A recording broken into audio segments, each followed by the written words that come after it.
श्रावण मास का क्या ऐसी बात है? क्यों श्रावण में यदि वर्षा नहीं होती है तो वे धरती सूखी हो जाती,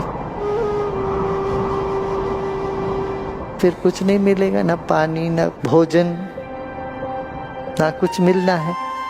तो बहुत आवश्यक है सावन भादों में बारिश हो। साल भर का बारिश सावन भादों में हो जाता है और प्रकृति खिल उठती है। जैसे प्रकृति खिल उठती वैसे भगवान शंकर की आराधना करके हम भी खिल उठते हैं, प्रसन्न हो जाते हैं। हमारे पुराणों में कहते हैं कि अलंकार प्रियो विष्णु अभिषेक प्रिय शिवा। भगवान विष्णु को सजाने में आनंद है। भगवान विष्णु सज धजे रहते हैं हमेशा, देखो तो। मगर शंकर जी अभिषेक से प्रसन्न होते हैं। रोज रोज शंकर जी पर ही जल चढ़ाते हैं, कोई जाके विष्णु भगवान के मंदिर में जल नहीं चढ़ाते हैं। और अभिषेक उनके लिए प्रिय है। और शंकर जी कहाँ हैं? सिर्फ मंदिर में बैठे हैं क्या? नहीं, वो सारे संसार में शंकर जी है, प्रकृति में। तो उनका शरीर कैसा है? ब्रह्मांड व्याप्त देहा है। इस सारे ब्रह्मांड में उनका शरीर है।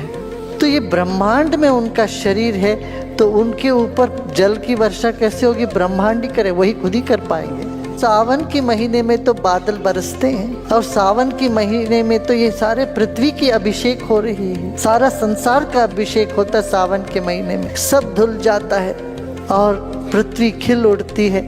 ये भूमि उसका पाद है और आकाश नक्षत्र माल सब उनके गले के हार हैं। जितने तारे हैं वो ईश्वर शंकर जी के हार हैं। और शंकर जी खुद अभिषेक कर रहे हैं। इस कारण से सावन के महीने में शंकर की पूजा के लिए श्रेष्ठ माना गया। माने सारी प्रकृति नाच उठती है, खिल उठती है, उस रस में डूब जाते हैं। जब प्रकृति परमात्मा के रस में डूबती है, मनुष्य को भी डूबना उसमें आवश्यक है।